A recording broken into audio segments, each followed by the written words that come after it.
Hello everyone. Welcome to my YouTube channel Universe is Unique. आप सभी का मेरे YouTube चैनल पर बहुत बहुत स्वागत है। आज है फ्राइडे दिसंबर 15, 2023। इंग्लिश वोकेबलरी में word of the day is candour. CANDOUR।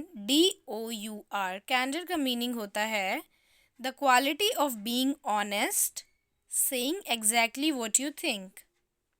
The quality of being honest, open and sincere. So यहाँ पे कैंडर वर्ड जो है, कैंडर वर्ड का मीनिंग है the quality of being honest, saying exactly what you think. So candour word जो है वो किसी भी पर्सन के अंदर सच बोलने की, ऑनेस्टी की या ओपननेस की, ऑनेस्ट सिंसेरिटी की जो क्वालिटी होती है उसको एक्सप्रेस करने के लिए, उसको बताने के लिए, डिफ़ाइन करने के लिए वर्ड यूज़ किया जाता है कैंडर। मान लीजिए कोई पर्सन है जो बहुत ही ऑनेस्ट है, सिंसेयर है, हमेशा वही बोलता है जो वो सोचता है और बहुत ही स्ट्रेट फॉरवर्ड है, बहुत ही फ्रैंक है, ट्रूथफुलनेस है उसमें, मतलब हमेशा ट्रुथ ही बोलता है।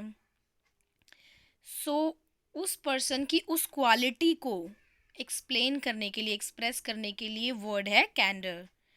सो कैंडर का हिंदी मीनिंग होता है स्पष्टवादिता और खरापन। जैसे कई लोग होते हैं ना, एकदम क्लिष्ट, एकदम क्लियर बोलते हैं, खरी बोली बोलते हैं, बिल्कुल ऑनेस्टी होती है उनके अंदर, सच्चाई होती है, सिंसेरिटी होती है, झूठ बोलना उन्हें बिल्कुल भी पसंद नहीं होता है। सो उस क्वालिटी को कहा जाता है candour. Now we move on to synonyms and antonyms of कैंडर।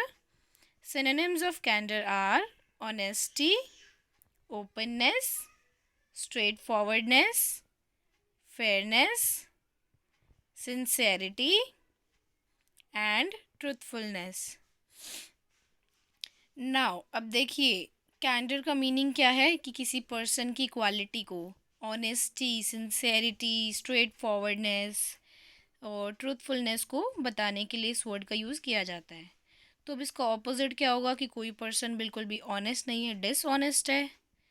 So now antonyms of candour are dishonesty, cunning, bias और deceit. So these all are the synonyms and antonyms of candor. Now we move on to example sentences. So first sentence is she spoke with remarkable candor about her experiences. यानी कि उसने अपने experience के बारे में बिल्कुल कैंडर के साथ बताया। रिमार्केबल कैंडर यानी कि याद करने लायक, उसने एकदम ऑनेस्टी, सच्चाई, सिंसेरिटी के साथ में उसने अपना एक्सपीरियंस के बारे में बताया। She spoke with remarkable candour about her experience. उसने अपने एक्सपीरियंस के बारे में एकदम ऑनेस्टी के साथ, सच्चाई के साथ बताया, एकदम ईमानदारी के साथ, स्ट्रेट फॉरवर्ड होके, कोई भी बात छिपाई नहीं, बिल्कुल सिंसेरिटी के साथ उसकी बातों में ट्रूथफुलनेस थी।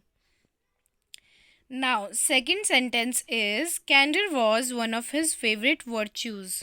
वर्च्यूज़ मतलब होता है कुछ लोगों की वो जैसे कि गुड क्वालिटीज़ होती हैं, कुछ नैतिक मूल्य होते हैं कि इनके ऊपर वो अपनी ज़िंदगी जीते हैं, तो वर्च्यूज़ कहते हैं कुछ बेसिक उनके, फॉर एग्जांपल हम कह सकते हैं गुण, उनके सद्गुणों में आता है, उसकी एक अच्छी क्वालिटी में आता है। So candour was one of his favourite virtues, यानी कि वो उसका एक कैंडर यानी कि ऑनेस्टी, सिंसेरिटी जो था उसका one of his favourite virtues था। Now third sentence is the book was widely commended for its candour. यानी कि बुक को बहुत अधिक सराहना मिली, कमेंडेड, वाइडली कमेंडेड हुई वो बुक फॉर इट्स कैंडर, यानी कि उस बुक की ऑनेस्टी पे, कि उस बुक में जो भी लिखा गया है वो ऑनेस्ट है, सच्चाई है, सिंसेरिटी है, स्ट्रेट फॉरवर्डनेस है। So the book was widely commended for its candour, कि बुक की बहुत सराहना हुई उसके कैंडर की वजह से।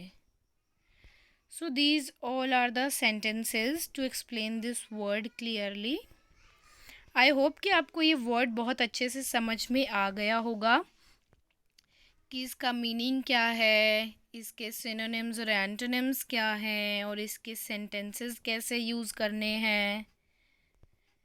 Every day new English vocabulary word सीखने के लिए please subscribe to my channel universe is unique and press the bell icon for the upcoming videos.